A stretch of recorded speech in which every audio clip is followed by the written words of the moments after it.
marka ugu horeysa waa idin mahad celinaya horta inaad fadhigan quruxda badan aad igu casuumteen. waxaan rabaa horta inaan ku bilaabo hadalka.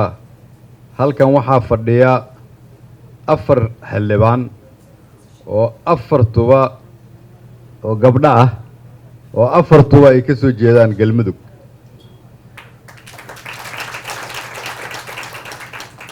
senatarka ma sheegin sababtoo ah gabdhaha meesha ku shiraya, laakiin waxaan ka wadaa xildhibaan Maryan Cabdi Geedi iyo xildhibaan Ubax Tahliil, xildhibaan Duniyo, xildhibaan Sahro,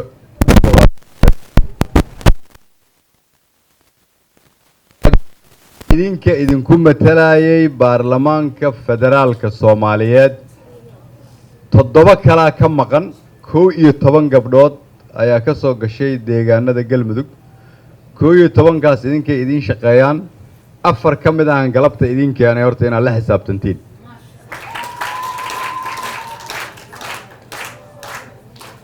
waxaa kaloo idinkugu keenay inaad waqti dheer la qaadatiin iyaga, baahidiina ay idin sheegaan, baahidiina aad u sheegataan, ay soo qaadaan, aniga ii keenaan si aan uga wada shaqeyno sidii codsiyada aad soo gudbisateen aan u dabooli lahayn.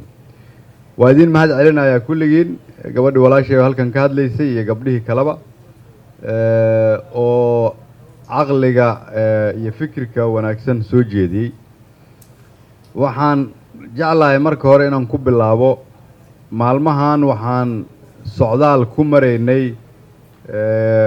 qaybo ka mida deegaanada Galmudug oo intiina xalay xafladii joogtay ugu dambeysay ay ku soo dhammaatay in la isla gartay in magaalo madaxda Galmudug ee ah Dhuusamareeb ay noqoto magaalo madaxdii Galmudug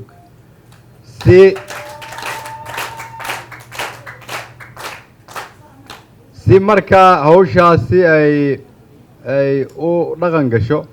waxaan mahad ballaaran u jeedinayaa Sheekh Shaakir iyo dhammaan shacabka reer Galmudug, gaar ahaan shacabka reer Dhuusamareebeed oo ka shaqeeyey in safarkeenna uu ku dhammaado guul. halkaana waxaa isugu imaan doona dad Soomaaliyeed oo fara badan oo Galmudug iyo meel kasta ka soo jeeda, sababtoo ah waxaad saldhig u noqon doontaan dawlad midaysan, tayaysan, toosan oo ay leeyihiin dhammaan dadka reer Galmudug. heshiiskaas halkaas ka dhacay iyo wanaaggaas bilaawmay maadaama haweenka Soomaaliyeed meel walba ay joogaan ay iyagu yihiin lafdhabartii bulshada Soomaaliyeed. waxaan aad idinkugu boorinayaa inaad ka shaqaysaan hawshaas bilowga ahi inay miro dhal noqoto si aad u siisaan dadkiina adeegyada ay u baahnaayeen. intaas ka sokow waxaan rabaa inaan idinkaga mahad celiyo dadaalka dalkiina aad ugu jirtaan. meel walba oo waddanka aan tago ama xamar ama magaalooyinka kaleba, markii laga hadlaayo wadaninimo iyo qarannimo, markii dhib dhaco, markii loo baahdo in la isu gurmado, waxaa mar walba ragga ka soo horeeya haweenka Soomaaliyeed. ku dhowaad 30 sano oo dalkan dhibaato ku jiray, idinkaa la idinku fakaday.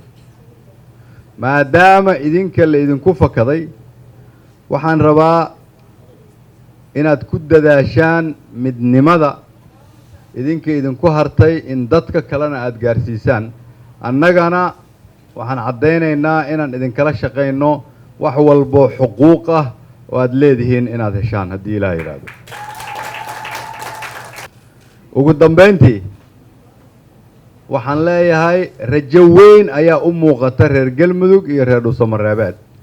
maalmahan soo socda waxaa idiin imaan doona dad badan, gogol ayaa halkan la dhigi doonaa, dib u heshiisiin ayaa lagu qaban doonaa, doorasho ayaa ka dhici doonta, ciidamada dawladoo dhan ayaa imaan doona oo halkan soo degi doona. hay-adaha dowladda federaalka oo dhan ayaa imaan doona hay-adaha caalamiga ah oo dhan ayaa imaan doona waa in indhaha aad furtaan soo dhoweysaan ka faa'iidaysataan kana shaqaysaan inaan hore u soconno oo aanan gadaal u noqon waa mahadsantiin